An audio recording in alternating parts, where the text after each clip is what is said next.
Reporter breaking. വടകരയിലെ അധ്യാപികമാരുടെ ലഹരി ശൃംഖലയിൽ കൂടുതൽ യുവതികൾ. ഉള്ളിയേരിയിൽ MDMAയുമായി പിടിയിലായ ശീതൾ എന്ന 21-കാരി അധ്യാപിക കീർത്തനയുടെ സുഹൃത്താണ്. MDMAയും കഞ്ചാവുമാണ് ശീതളിനെയും ഫിറോസിനെയും എക്സൈസ് പിടികൂടിയത്. ശീതളും കീർത്തനയും തമ്മിലെ ലഹരി ഇടപാടുകൾ എക്സൈസ് കണ്ടെത്തിയിരുന്നു. അധ്യാപിക കീർത്തനയാണ് യുവതികളെ വലയിൽ കുരുക്കുന്നത്. ശീതളിന്റെ സുഹൃത്തായ പെൺകുട്ടിയും നിരീക്ഷണത്തിലാണ്. അഭിജിത്ത് മുഴക്കുന്ന വിവരങ്ങളുമായി ചേരുകയാണ്. അഭിജിത്ത്, ഓരോ ദിവസം മുന്നോട്ട് പോകുമ്പോഴും കൂടുതൽ കണ്ണികൾ ഉണ്ടാവുകയാണ്. ഇപ്പോൾ ഈ കേസ് ശീതളിനെ അറസ്റ്റ് ചെയ്ത സമയത്ത് ഇവർ തമ്മിലുള്ള ബന്ധം പോലീസിന് അറിയാമായിരുന്നോ?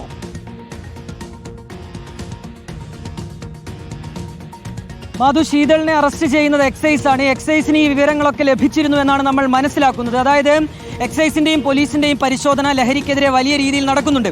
അങ്ങനെ കോഴിക്കോട് കഴിഞ്ഞ കുറേ മാസങ്ങൾക്കിടയിൽ നിരവധി യുവതികളെ പിടികൂടിയിരുന്നു. അപ്പോൾ നിലവിലുള്ള ഒരു സംശയം എന്നുള്ളത് ഈ യുവതികളും കഴിഞ്ഞ ദിവസം പിടിയിലായ അധ്യാപികമാരുമെല്ലാം ഒരൊറ്റ ലഹരി ശൃംഖലയുടെ കണ്ണികളാണോ എന്നുള്ളതാണ്. അതിൽ സംശയമുണ്ടാക്കുന്നത് ഈ കേസ് തന്നെയാണ് മാധു. അതിൽ ഈ ശീതളിനെയും ഒപ്പം സുഹൃത്തായ ഫിറോസിനെയും ഉള്ളിയേരിയിൽ വെച്ചാണ് എക്സൈസ് പിടികൂടുന്നത്. ഇവരുടെ കൈവശം MDMAയും കഞ്ചാവും ഉണ്ടായിരുന്നു. ഒരു ലോഡ്ജിൽ വെച്ചാണ് ഈ 21-കാരിയെയും സുഹൃത്തിനെയും പിടികൂടുന്നത്.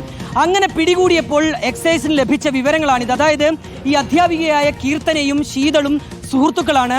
ശീതളിനെ ഈ MDMA കടത്തിലേക്ക് എത്തിച്ചത് കീർത്തനയാണ് എന്നുള്ളതാണ് വിവരം. ശീതളിന്റെ മൊബൈൽ ഫോണിൽ നിന്ന് ഇതുമായി ബന്ധപ്പെട്ട നിരവധി വിവരങ്ങൾ എക്സൈസിന് കണ്ടെടുക്കാനും കഴിഞ്ഞിരുന്നു. മാത്രമല്ല, ഒപ്പം പിടിയിലായ ഫിറോസും ഇതുമായി ബന്ധപ്പെട്ട ചില വിവരങ്ങൾ, നിർണായകമായ സൂചനകൾ എക്സൈസിന് നൽകുകയും ചെയ്തിരുന്നു. അതിന് പിന്നാലെ തന്നെ കീർത്തനയും കൂടാതെ പിടിയിലായ കാവ്യയും, ഈ രണ്ടുപേരും അധ്യാപികമാരാണെന്ന് ഓർക്കുക.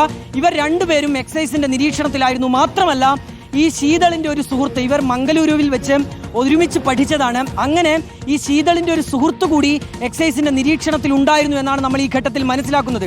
ഇതിലേറ്റവും പ്രധാനപ്പെട്ട കാര്യം എന്നുള്ളത് മാധു, ഒരുപാട് യുവതികൾ ഇവരുടെ വലയിൽ അകപ്പെട്ടു എന്നുള്ളതാണ്. ഇതിന്റെയൊക്കെ ഉറവിടം ഒന്നാണോ, ഇവരിലേക്കൊക്കെ ലഹരി എത്തിക്കുന്നത് ഒരു കേന്ദ്രത്തിൽ നിന്നാണോ എന്നുള്ളതാണ് ഇനി പോലീസിനും എക്സൈസിനും ഒക്കെ കണ്ടെത്തേണ്ട കാര്യം.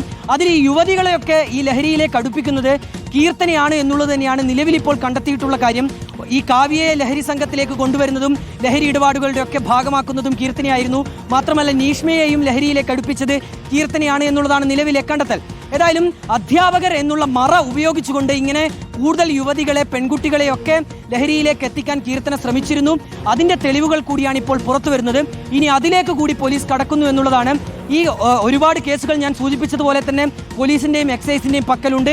അതിൽ യുവതികൾ ഉൾപ്പെട്ട കേസുകളുണ്ട്. അപ്പോൾ ഇങ്ങനെ എല്ലാ കേസുകളെയും ഒന്നിച്ച് പോലീസ് നോക്കിക്കാണുന്നു, നിരീക്ഷിക്കുന്നു. അതിന്റെ അടിസ്ഥാനത്തിൽ ഇതിൽ കൂടുതൽ പേരുണ്ടോ, ആരൊക്കെയാണ് ഇനി ഇതിൽ അകപ്പെട്ടിട്ടുള്ളത് എന്നൊരു അന്വേഷണത്തിലേക്ക് കൂടിയാണ് പോലീസ് കടക്കുന്നത്. കാവ്യയുടെ ഈ BRCയിലെ അധ്യാപിക, പിരിച്ചുവിട്ട അധ്യാപിക, ഈ MDMA കേസിൽ പ്രതിയായ കാവ്യയുടെ സുഹൃത്താണ് എന്നുള്ള വിവരമാണ്. കൂടുതൽ ആളുകൾ ഈ ശൃംഖലയിലുണ്ട് എന്നതുകൂടി വ്യക്തമാവുകയാണ്. അഭിജിത്ത് മുഴക്കുന്നാണ് വിവരങ്ങൾ നൽകിയത്.